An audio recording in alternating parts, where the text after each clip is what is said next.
बर्तमान बड़ खबर पानीपाग को नहीं पुणी आसूची नुआ सूचना नुआ अपडेट।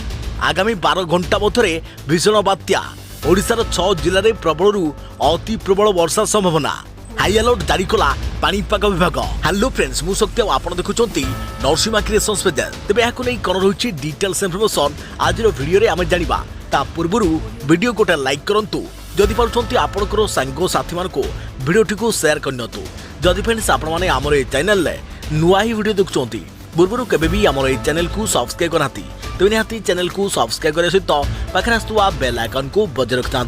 तेज आगामी 12 घंटा मध्य गोटे भीषण बात्यार रूप नेबार संभावना रही। बात्या सित्रांग वर्तमान सागर द्वीपपुंज ठारू दक्षिण दिगरे 500 किलोमीटर दूर में पूर्व केन्द्रीय पार्श्ववर्ती पश्चिम केन्द्रीय बंगोपसागर अंचल में केन्द्रीभूत रही। तेज बांग्लादेश बारिशाल दक्षिण दक्षिण पश्चिम में 670 किलोमीटर दूर रही।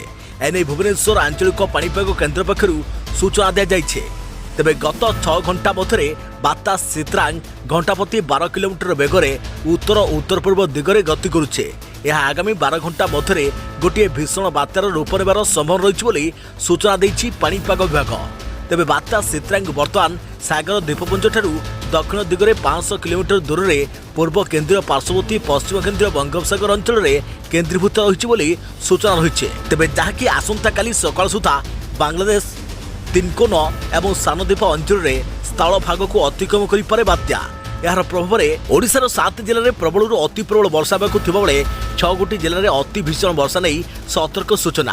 तेज से सब जिलागुड़िक हूँ बालेश्वर भद्रक केन्द्रापड़ा जगतसिंहपुर पुरी जाजपुर और कटक आदि जिलागुड़िक प्रबल वर्षा संभव रही। सेहीपरि उपकूल ओडिशा रे पवन बेग घंटा प्रति 60 ରୁ 70 किलोमीटर बेगरे रही पारे बोली कहुचे। तेबे यह बढ़ी 70 ରୁ 80 डेई पारे बोली जना पड़ी। तेबे एथिला बर्तमान बड़ खबर पानीपाग को नहीं आगको नुआ अपडेट पाई आम चैनल सहित जोड़ी रहंतु।